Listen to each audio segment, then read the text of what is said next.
But digressing, Top Rank beating out Matchroom for the purse bid versus Maurice Hooker versus Alex Saucedo. Most likely going to be in Oklahoma City now, November 16th or 17th. Purse offer was $1.6 million. The Matchroom offer is 1.5. And per the WO, that's a 75-25 split.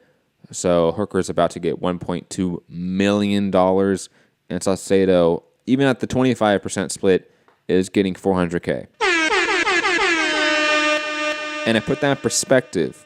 And again, maybe box fans don't understand this as much, the juxtaposition. But Demetrius Johnson in the UFC, the longest reigning champion in UFC history, his last fight got paid a guarantee of $380,000, $20,000 less than what Saucedo is going to make as the B-side 25% split in this matchup.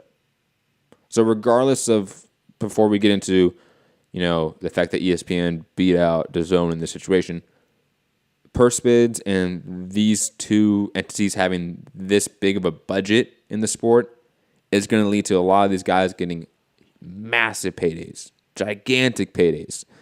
Maurice Hooker versus Alex Saucedo a year ago would have got half of this if it came in a purse bid. Right? Like Maurice Hooker with Rock Nation and Saucedo is really a nobody. You think they would have, or let's say a year ago, not with Saucedo, more so with Top Rank not being aligned with ESPN, you think they would have had this? You think with HBO's backing, they would have put out $1.6 million for a purse bid, $1.5 million respectively for both of them? Damn. Salute to both of them because they're getting paid, first off, so salute to that because before, like I said, we get into ESPN beating out DAZN, I think that's an underlying fact we have to at least, like, golf clap to. Like, good for the industry right now that we have these players right now because these guys are getting paid. Now, digressing to ESPN versus DAZN, this is not good for DAZN. I think it's not the end-all, be-all to lose Maurice Hooker to a rival network for his first title defense. It's definitely not great, but let's put it in perspective. They were able to put Maurice Hooker versus Alex Saucedo on maybe like the October 20th card. That might be pushing it, though, time-wise for Saucedo because he took a big beating against Lenny Z, which, speaking of that, head over to our video, which we did, or at least I did, yesterday and put out because we didn't do a show, but I want to put out some content. The top 10 boxing fights of 2018 so far. And just spoiler alert, that fight, Saucedo versus Lenny Z, was in that list. And I can understand Saucedo wanting some more time, but hell, Hooker versus Saucedo as a co-main to Demetrius Andrade versus Billy Joe Saunders, that would have been nice. That would have been a good card booster, in my opinion.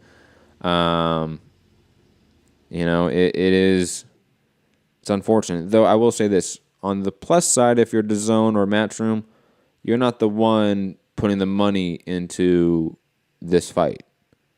Like, you have the 1.5 you offered up, now you have that to spend to somewhere else. And maybe you can spend it on a bigger name. Maybe there's a net positive for this if you're DAZN, but in the short term, in the immediate, this is not good. You sort of, I think, needed this fight in the fall schedule to really beef up your programming. And again, it's a guy that you just signed in his first title defense. Now you don't have him on your network. He's fighting in his opponent's hometown. Like, objectively, that is just not good promoting. Or at least it's a slip up. I mean, I really don't know how to put it nicely. Like, it's not good. I think Top Rank, again, is acting very aggressively with all content heading forward. They just picked up, I forget what fight. I think it's like a IBF junior flyweight title fight for tomorrow. ESPN is picking up a lot of content. They're spending a lot of money on premium brands like Top Rank, like the UFC. DAZN, I think, in the short term, like I said, I think a couple weeks ago, they need this fall schedule where ESPN doesn't have the UFC yet, where they just have Top Rank. They needed to step on the throat of ESPN and all these networks and collect as much as possible. Throw as much money in these next 6 months that you can, because come January, ESPN's going to beat you out. Long term, they just have a better overall programming schedule. They just do right now, and at a lower cost. Like, you can't say we have the better content. You can't say that. Overall, ESPN Plus has the better content, and again at a lower cost. I think losing this fight is maybe not, like I said, the end all be all, but perhaps is indicative of where this battle is going. But like I've said, the net positive is that these guys are getting paid. Hooker Saucedo would never get paid a $1.6 million split a year and a half ago, a year ago, 2 years ago. That would have never happened with the way that paradigm of the sport was set up. It just wouldn't.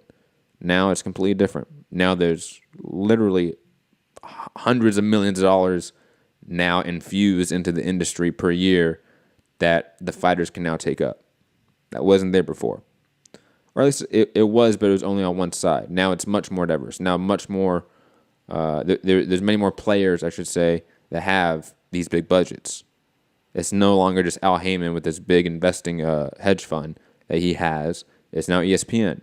It's now DAZN. There's a lot of players with huge bankrolls to throw around.